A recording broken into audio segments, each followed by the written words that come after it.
अस्सलामु अलैकुम वरहमतुल्लाहि वबरकातुहू स्टूडेंट्स। आज हम जर्मिनेशन ऑफ सीड का प्रोसेस स्टडी करेंगे। चलिए बिस्मिल्लाह शुरू करते हैं। जर्मिनेशन उस प्रोसेस को बोलते हैं जिससे सीड एक बीज ग्रो होकर एक प्लांट बनता है।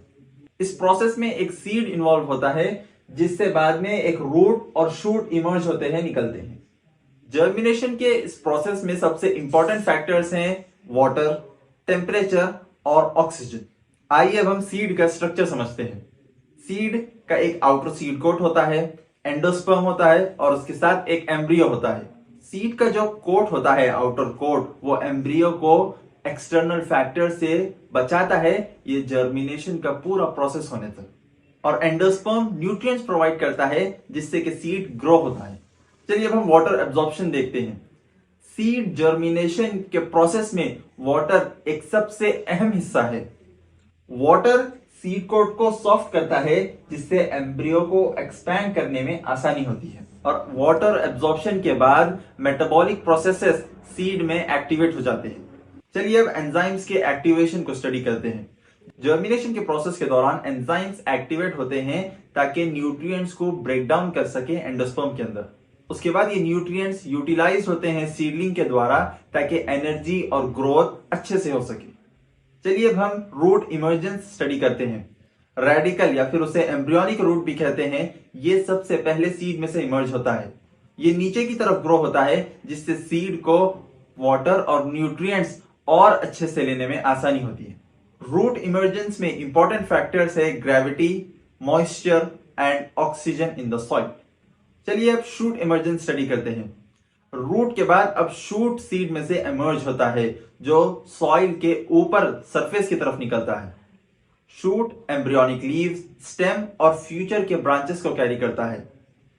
और शूट इमर्जेंस में सबसे क्रिटिकल और इंपॉर्टेंट फैक्टर्स है लाइट और टेम्परेचर। अब हम फोटोसिंथेसिस का प्रोसेस स्टडी करते हैं।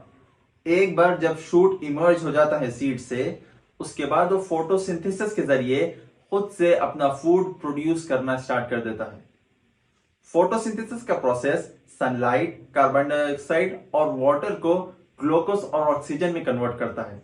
ग्लूकोज प्लांट के ग्रोथ और एनर्जी के लिए रिस्पॉन्सिबल होता है और ऑक्सीजन एटमॉस्फेयर में रिलीज कर देते हैं। चलिए अब लेसन का आखिरी हिस्सा सीड के ग्रोथ और डेवलपमेंट पे फोकस करते हैं। जैसा कि सीड ग्रो करता है, प्लांट में फॉर्म करता है, वो अपने नए लीव्स स्टैब्लिश करता है और अपना अच्छा रूट सिस्टम स्टैब्लिश करता है। और शूट इलोंगेट होता है ताकि प्लांट को अच्छी सनलाइट मिले जिससे फोटोसिंथेसिस के प्रोसेस में आसानी हो। और रूट सिस्टम और गहरा और मजबूत होते जाता है जिससे सॉइल में वाटर और न्यूट्रिएंट्स को एक्वायर करने में आसानी हो। So that's it students. आज हमने जर्मिनेशन ऑफ सीड का पूरा प्रोसेस स्टडी करा है, कैसा एक सीड ग्रो होकर एक प्लांट में फॉर्म होता है। अब मैं पेरेंट्स से मुखातिब होना चाहता हूं। देखिए पेरेंट्स, इतना आसान है अपने बच्चों को घर पर बैठे पढ़ाना। 3D एनिमेशंस के जरिए, लेसन प्लान और नोट्स के जरिए आप आसानी से अपने बच्चों को घर पर बैठे पढ़ा सकते हैं। फ्री स्कूल इंटरनेशनल बिल्कुल फ्री में इस्लामिक और मॉडर्न करिकुलम प्रोवाइड करता है वीडियोस के साथ, ताकि आपको अपने बच्चों को तालीम देने में आसानी हो। अगर इसके ताल्लुक से कोई भी आपको डाउट है या सवाल है तो गिवन कॉन्टैक्ट डिटेल्स पर मैसेज करिए, इंशाल्लाह हम आपकी मदद करेंगे। जज़ाकल्लाह खैर। अस्सलाम वालेकुम। अस्सलाम वालेकुम वरहमतुल्लाहि वबरकातुहू। इब्न क़य्यिम रहमतुल्लाह अलैह फरमाते हैं, हिकमत ये है कि मुनासिब हो, उस तरीके पर हो जो मुनासिब है और मुनासिब वक्त पर हो। अल्लाह सुब्हानहू व तआला फरमाते हैं सूरह बकरा में, वो जिसको चाहता है हिकमत बख्शता है और जिसको हिकमत मिली बेशक उसको बड़ी नेमत मिली, और नसीहत तो वही लोग कबूल करते हैं जो अक्लमंद हैं। अल्लाह के रसूल सल्लल्लाहु अलैहि वसल्लम ने फरमाया, इन्न दीन नसीहा, इन्न दीन नसीहा, इन्न दीन नसीहा। दीन इखलास है, दीन इखलास है, दीन इखलास है। वो कहने लगे, किससे या रसूल अल्लाह सल्लल्लाहु अलैहि वसल्लम? आज सल्लल्लाहु अलैहि वसल्लम ने फरमाया, अल्लाह के लिए, उसकी किताब के लिए, उसके रसूल के लिए और मुसलमानों के इमामों के लिए और उनके आम लोगों के लिए। सुनन अन्निसाई। क़ाल इब्न क़य्यिम रहमतुल्लाह अलैह, अल-हिकमतु फ़िअलु मा यंबग़ी अलल वजहि अल्लज़ी यंबग़ी वक़्ति अल्लज़ी यंबग़ी। क़ाल अल्लाहु तआला फ़ी सूरतिल बक़रा, बिस्मिल्लाहिर रहमानिर रहीम, यु'तिल हिकमत मन यशा व मन यु'तिल हिकमत फक़द ऊतिया खैरन कसीरा व मा यज़क्करु इल्ला उलुल अलबाब। क़ाल रसूलुल्लाह सल्लल्लाहु अलैहि वसल्लम इन्न दीन नसीहा इन्न दीन नसीहा इन्न दीन नसीहा। क़ाल लिमन या रसूलल्लाह सल्लल्लाहु अलैहि वसल्लम। क़ाल अल्लाहि वलिकिताबिहि वलिरसूलिहि वलअइम्मतिल मुस्लिमीन वआम्मतिहिम। Sunan an-Nisa'i.